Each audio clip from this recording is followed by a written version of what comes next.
안녕하세요. 책을 통해서 여러분들의 꿈을 실현해드리는 임혜수의 꿈꾸는 책방입니다. 오늘 제가 소개시켜드릴 책은요, 아날로그 살림 이세미 작가님의 책입니다.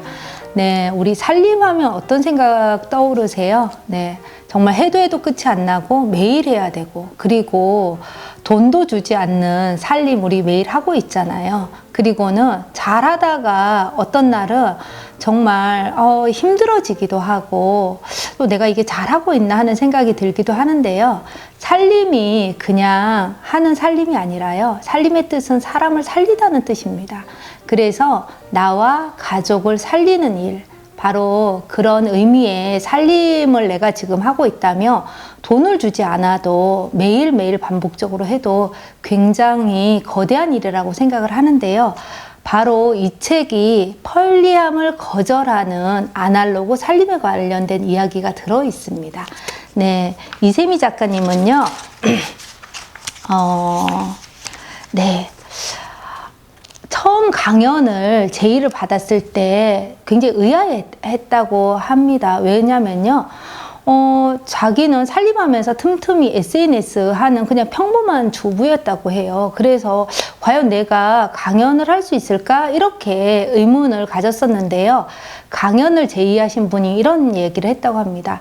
삶의 작은 부분에서 노력하고 있는 평범한 사람들의 이야기가 필요하다고 합니다.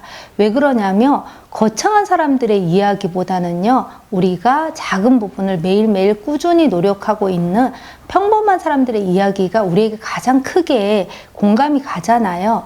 듣는 사람들이 저 사람 정도면 나도 할 수 있겠다라는 생각이 들 수 있는 사람이 바로 이세미 작가라고 생각을 했기 때문에 강연 요청을 했겠죠. 그래서 최대한 만만한 강연자가 되려고 노력했다고 합니다. 옆집 언니가 편안하게 이야기해 주듯이 말해 주고요, 자연스럽게 받아들일 수 있도록 이야기하는 부분으로 강연을 준비했다고 하는데요. 그래서 이 책 또한도 그렇게 만만한 이야기, 그리고 옆집 언니가 편안하게 들려주는 이야기로 꾸며져 있습니다. 그래서 책 표지만큼이나 편안한 이야기가 들어져 있고요. 우리가 일상생활에서 실천하기 쉬운 이야기로 들려져 있는데요. 제가 첫 번째 소개시켜 드릴 부분은요, 네, 미니멀 라이프를 도전이 안 되는 이유입니다. 우리 미니멀 라이프를 하다가 사람들이 굉장히 실패를 많이 하잖아요. 그리고 도전하다가 난 도전 못해, 이런 이야기를 하는데요. 이 부분에서 특이하게 정호승 시인의 아버지 이야기가 나옵니다. 제가 이 부분을 꼭 소개시켜 드리고 싶은 이유가, 가끔 우리가 서두르는 이유가 뭐 때문에 내가 서두르고, 뭐 때문에 열심히 살고, 뭐 때문에 쫓기는지도 모르고 살 때가 굉장히 많잖아요.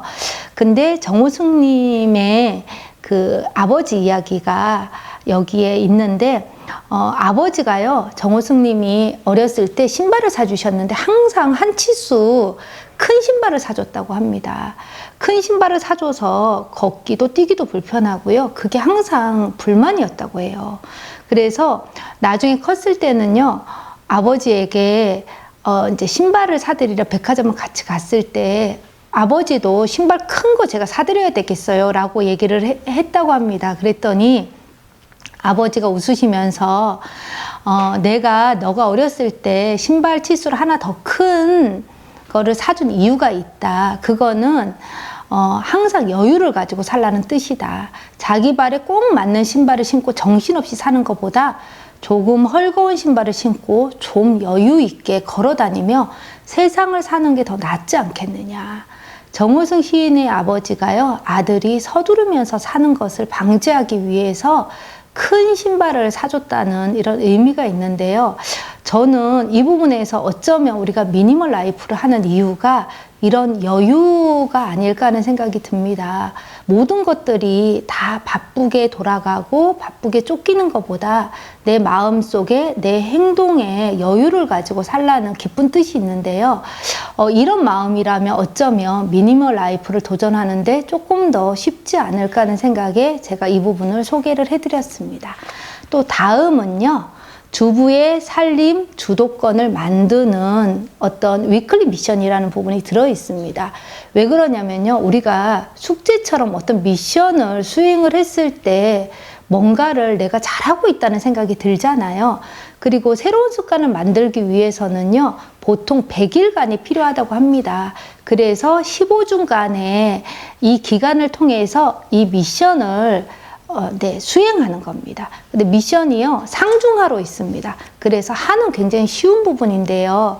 저는 1주에서 15주까지 이 책에 소개가 되어 있습니다. 근데 1주가 가장 중요하다고 가장 쉽지만 가장 중요하다고 생각하는 이유가 뭐냐면, 이 1주 차에는요, 너무 쉬운 미션이 하나가 딱 나옵니다. 그게 뭐냐면, 환경 도서 한 권 읽기, 아니면 미니멀에 관련된 책 한 권 읽기가 1주 차에 포함이 됩니다.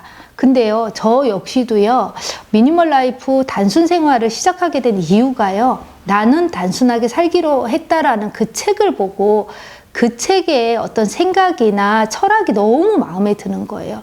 그래서 실천하게 됐거든요. 이런 책을 통해서 자신만의 어떤 가치관이 형성이 되기 때문에 하에 1주차에 환경도서 한 권 읽기, 저는 이 부분은 강력하게 추천해 드리고 싶습니다. 근데 이게요, 일주일 동안에 내가 한 권을 읽을 수 있잖아요. 그리고 2주차는요, 외출 시 텀블러 손수건 챙기기입니다. 네, 그래서 뭐 텀블러 손수건, 뭐 장바구니 이런 걸 챙김으로 해서 작은 부분은 우리가 실천하게 되는 거죠. 네, 그리고 4주차에는요, 음식물 쓰레기 줄이기가 있습니다. 이게 별거 아닌 것 같은데도요, 저도 음식물 쓰레기통을 철제로 굉장히 작은 거를 준비를 하니까 양이 점점 줄어들게 되더라고요. 또 쓰레기 봉투도요, 대형 쓰레기 봉투보다는 5리터, 10리터를 제가 사용하면서 쓰레기를 점점 줄이는 부분이 눈으로 보이게 되다 보니까 내가 이런 부분을 실천할 수 있네, 잘할 수 있네, 이런 마음이 들었습니다. 또 중에는요, 물티슈 사용하지 않기가 있습니다. 네, 이게 7주 차에 중 정도의 조금 어려운 부분이기도 한데요. 아기가 있는 집에서는 물티슈를 사용하는 것들이 굉장히 사용하지 않고는 어렵다고 얘기를 하는데요. 보통 아기가 없는 집에서는 물티슈 사용하지 않는 거, 이거 실천 가능하더라고요. 그리고요, 가장 어려운 부분에는요, 건의 매일 쓰기가 있습니다. 네, 환경을 위해서 우리가 나만 잘 실천하는 것도 중요하지만 우리 함께 동참하는 의미에서 도서관이나 다른 부분에 플라스틱 줄이기에 건의 메일을 쓰는 부분이 여기에 포함이 되고요. 12주 차에는 동네 쓰레기 줍기가 있습니다. 그래서 이런 부분들이 다 포함이 되어 있고요. 마지막에 15주 차까지 해서 이루어지면 이제 이런 미션을 우리가 다 수행하게 되는데요. 저는 이 부분을요, 예시로 나와 있습니다. 근데 자신만의 15주 위클리 미션 도전하기를 작성하라고 저는 얘기를 하고 싶습니다. 왜 그러냐면요, 미니멀 라이프나 단순 생활이라 이런 부분을 우리가 하다가 포기하는 이유가요, 정해진 틀을 자꾸만 쫓아가려고 하거든요. 그러니까 이 틀에서 내가 실천할 수 없는 부분, 만약 아기가 있어서 나는 물티슈 사용하지 않기가 조금 어렵다면 다른 방법으로 조금 바꿔보시는 것도 괜찮거든요. 네, 뭐 천기저귀와 뭐 일회용 기저귀를 같이 혼용해서 사용하기, 이렇게 내가 바꿔도 됩니다. 그래서 자신만의 15주 위클리 미션 도전하기를 저는 해보라고 이야기를 해보고 싶습니다. 그리고요, 다음번에는요, 제가 소개시켜 드릴 부분은 관리의 번거로움보다는 사용의 즐거움이 더 큰 나무 제품 사용하기인데요. 제가 이 부분을 왜 소개를 해드리냐면요, 미니멀 라이프나 단순 생활을 하다 보면요, 시간이 더 많이 걸립니다. 사람들이 저한테 많이 묻거든요. 미니멀 라이프 하면요, 시간이 굉장히 줄지 않으세요? 시간이 적게 든다고 얘기를 하는데요. 사실은 제가 해보니까 더 많이 걸립니다. 왜냐면요, 만일 뭐 밀대 같은 경우에도 우리 일회용포나 물티슈 포를 사용하는 경우 굉장히 많잖아요, 요즘에는. 근데 저는 이제 천걸레를 사용을 하거든요. 그러다 보면 시간도 많이 걸리게 되고, 어쩌면 또 더 많은 물도 더 많이 어쩌면 사용할 수도 있을 거예요. 하지만 여기에서 나무 도마나 나무 숟가락을 사용을 해서 바로 설거지를 해야 되는 부분이 있거든요. 나무 도마나 나무 숟가락, 나무 제품을 사용하는데 이걸 물에다 담아놓고 설거지를 나중에 하게 되면 이런 부분에서는 어쩌면은 우리가 이 제품을 오래 사용할 수가 없잖아요. 그러니까 불편하지만 하나씩 일상생활에서 나무 제품을 사용하고 친환경 제품을 사용을 하고 그 다음에 플라스틱을 적게 사용하는 부분을 실천하는 부분이죠. 그래서 불편함이 없지는 않습니다. 불편하고 시간도 더 많이 걸리고 물도 더 많이 사용할 수도 있겠지만 네, 이런 부분에서 우리가 플라스틱이나 환경에 대한 부분을 점점 줄여 나갈 수 있다는 생각이 듭니다. 그리고 이렇게 하다 보면요, 내가 환경에 직접적인 어떤 부분의 환경 운동가는 아니지만 작은 부분에 실천하고 있기 때문에 조금 더 자연에 덜 미안하는 느낌들이 들기도 합니다. 그래서 이 부분에서는요, 나무 도마나 나무 숟가락을 사용을 해서 설거지 미루어 두지 말고 바로바로 설거지를 하고 자연 통풍을 바람 말리기를 하라고 얘기를 합니다. 네, 그래서 이런 부분도 여러분들이 한번 생각해 볼 부분이라서 제가 소개를 해드렸고요. 네, 마지막은요. 건의 메일 보내기. 저는 이 부분도 건의 메일 되게 조금 의아한 부분이기도 하고요. 너무 좋겠다라는 생각이 들어서 저 역시도 실천해 보고 싶었습니다. 이분이요, 이제 도서관 같은 데를 자주 이용을 하는데요. 거기서 왜 우리 플라스틱 카드를 발행을 해주잖아요. 그래서 플라스틱 카드 말고 그냥 스티커 같은 거 했으면 좋겠다 하니까 우리는 무조건 플라스틱 카드만 발급받아야 된다. 안 그러면 우리는 회원이 되지 않는다. 이렇게 얘기를 하더래요. 그래서 이제 건의 메일을 보내는 방법입니다. 지금 온 지구가 플라스틱과 전쟁 중인데 우리가 플라스틱을 사용을 조금 줄이기 위해서 같이 노력하면 어떨까요? 이런 노력에 동참하는 의미에서 땡땡센터에 플라스틱 회원 카드 대신에 회원 정보를 확인할 수 있는 바코드 스티커를 발급하면 어떨까요? 하고 만약 이렇게 한다면 고객의 입장에서도 번거로운 플라스틱 카드보다는 간편한 스티커 카드를 더 선호하지 않을까요? 점점 더 발전하는 땡땡 센터가 되기를 바라면서 긍정적인 답변 기다리겠습니다. 감사합니다. 좋은 하루 되세요.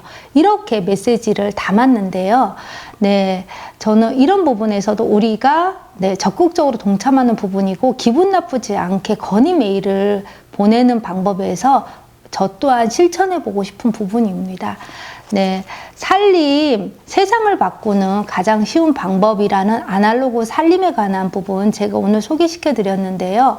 여러분들도 살림하면서요, 이것이 그냥 매일 반복되는, 그냥 해도 표도 안 나는 그런 살림이라고 생각하시지 마시고요.